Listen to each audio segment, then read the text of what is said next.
All right, guys. So Tim Walz is at it again. He's on the campaign trail. He's talking to the Human Rights Campaign here, which is an LGBTQ group. And he broke out the buzzsaw. He went to work on Trump and Vance and the Republicans. Let's watch. And so when we got the majority in Minnesota, for the first time in over a decade, we had the governor's office, we had the House, and we had the Senate by one vote. And we got busy. First thing we did is we banned conversion therapy in Minnesota. We protected transgender community and said in Minnesota, you are seen, heard, loved, and respected, and safe in Minnesota. And we did something a little bit. We banned banning books, especially banning LGBTQ books for themes in that. Think about it in this room. This is what these folks are focusing on, spending all their time. Like reading about two male penguins who love each other is somehow going to turn your children gay, and that's what you should worry about. It's true, guys. We went through this, by the way. I forget the name of the group that went into the specifics of the book bans in red states. But when you go through the list, the argument that's made is, oh, they're literally just getting pornography out of the school libraries. But when you read through the list, that's just fundamentally not true. A lot of the books that have been banned are just books the acceptance, tolerating gay people, the two penguins that are together, same-sex penguins or whatever. A lot of them have to do with racial issues. They've banned them. A lot of them are just, have some semblance of violence in it or whatever. When you go through the list, the number of actually inappropriate books is super fucking minuscule, right? And so he said, we banned banning books. So in other words, who's the real free speech champion? Who's the real First Amendment champion? This is one of the things that pisses me off the most about the Trump people. You see RFK doing this all the time. Make America healthy again, he says. And he's, championing Donald Trump. Well, Donald Trump deregulated all of these toxic-ass chemicals that you spent your life fighting, RFK. You know who banned the PFAS, the forever chemicals? Tim Walz did in Minnesota. You got nothing positive to say about Tim Walz, but you coddle Trump's ballsack every day, even though he did the opposite of what you say you believe. But here's what I'll tell you. It's a fact of life. Some people are gay. But you know what's not a fact of life? That our children need to be shot dead in schools. That's not a fact of life.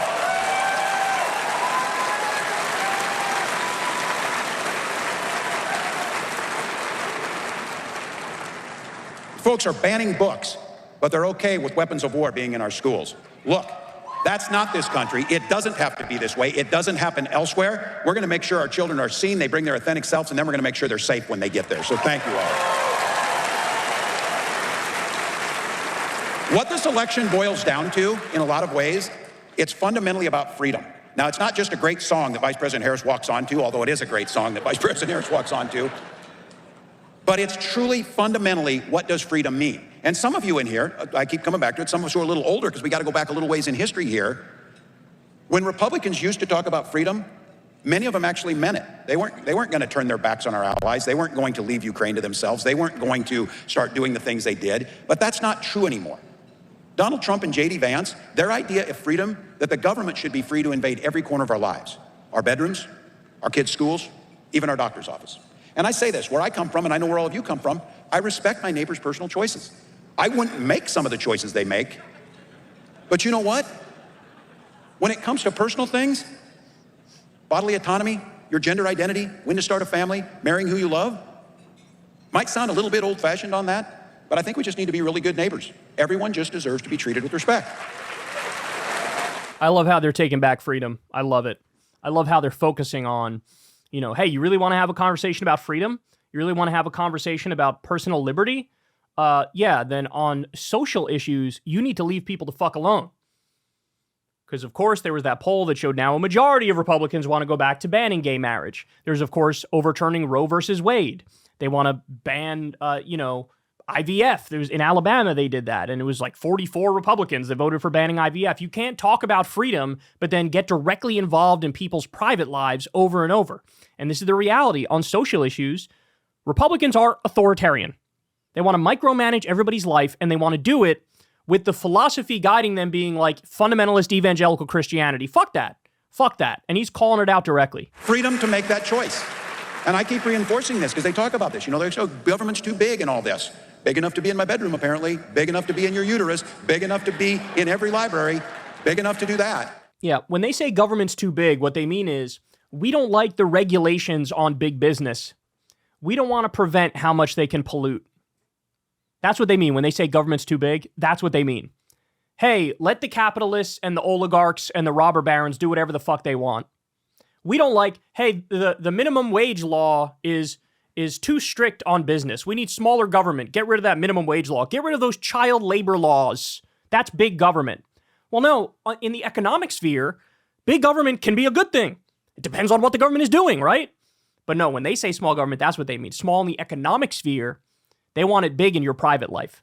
This society works best, whether it's small towns or large towns, and I say this, because I bet every state could say this, but in Minnesota, things work really well, because we have a saying that I talk about a lot. You know, everything works better if you just mind your own damn business and I'll mind mine. So, nothing.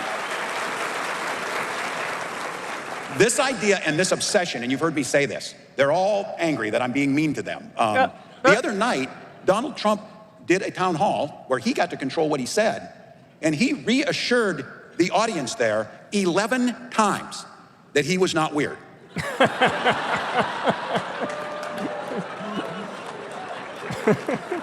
If you're reminding someone you're not weird, you probably, yeah. But look, true. My point was, who is asking for this agenda that they're doing? Who's asking for them to take away our freedoms? Who's asking them to take away reproductive freedoms? And I spoke personally about this, because it's personal for so many of us in here, the decision of how and what way and what your family's gonna look like. Once again, that's your decision.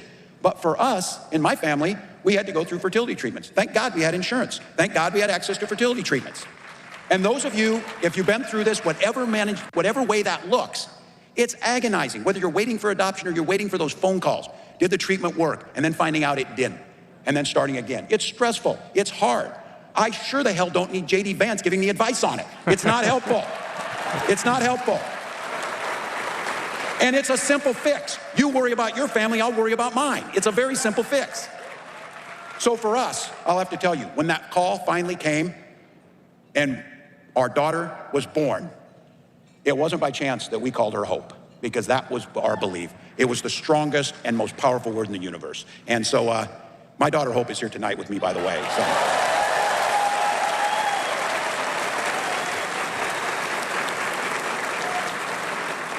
And I don't know if you saw it at the convention here last week, the vice president pretty much took back freedom from the other side, that now belongs with us, and that's what we're saying.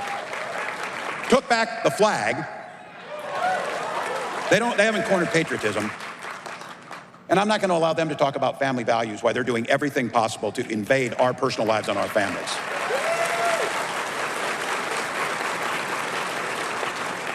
And I think there's a lot of people, this is just my pro tip of the day. Look, there's two of us that have the privilege of, it's kind of crazy in a country this big that there's two people. One of the two is going to be the next vice president of the United States. So my pro tip to my opponent on the other side is, quit talking about women's childbearing issues. Quit talking about it.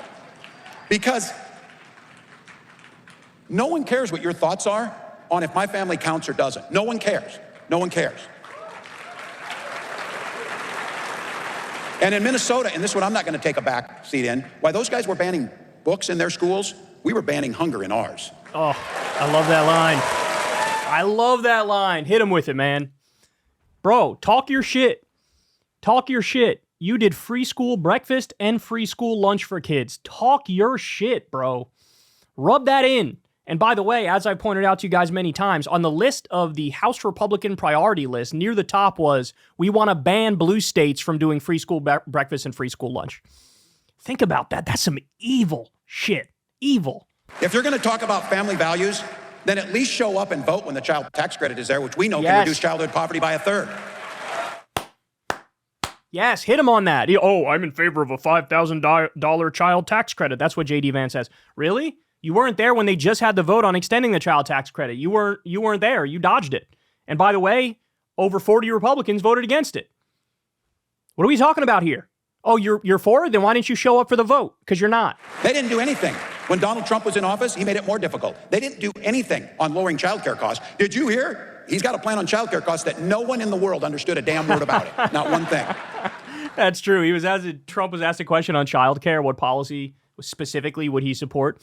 And he goes on to babble about tariffs. He's like, we're doing these tariffs. We're doing these we're going to raise a lot of money from foreign countries. We're going to raise a lot of money, big numbers, very big numbers. And when you talk about childcare, that's small numbers. So we got the big numbers, and it'll be small numbers for childcare. Very much childcare is good. We're going to do the childcare. You need it. You need the childcare, and we got the numbers. It's going to work. What? He's just saying, I'm going to raise a lot of money through tariffs and sort of imply, sure, I'll do some childcare. Think my ass you will. You're going to do that the same way, like you said, we're going to do universal health care and all Americans are going to get covered by the government. You didn't do shit on that. In fact, you tried to do a policy which would have made it worse, which would have kicked more people off their health insurance. But there are things you can do, and we did it in Minnesota. And one of the things you can do is you can start making sure that you're doing things like the child tax credit and making it easier for same-sex couples to start and raise their families openly with love and pride and make sure that the support is there. So that outdated, narrow ideology, there's no one asking for it. But here's what I worry about for all of you and for all of us. It's not just what they did, because they tried hard. This time, they're not playing. They are coming to do the things that they said they wanted to do. And I said this as a football coach. If somebody takes the time to draw up a playbook, they're going to use it. So when you keep hearing us, and I'll talk about it every single day because I know what it will do. I know what it will do to destroy this country. This Project 2025 that's out there to restrict freedoms, demonize this community, bully vulnerable children. The message is simple from all of us. And here in about 59 days, you're going to get a chance to send that message is, leave our kids the hell alone. Leave our kids alone. By the way, they just did a poll. Project 2025, you ready for this? It has 15% support in the country. Gee, I wonder why Donald Trump is trying to separate himself and distance himself from Project 2025. By the way, don't buy his bullshit. He's, I have nothing to do with it. I don't even talk about it. I have nothing to do with that whatsoever. Really? Because you went and spoke at the Heritage Foundation and said they're going to be the ideological thought leaders for your next administration and they're going to help direct the policies. You have nothing to do with it, really? Dozens of people who wrote it were in your administration and will be in a new one. Nonsense.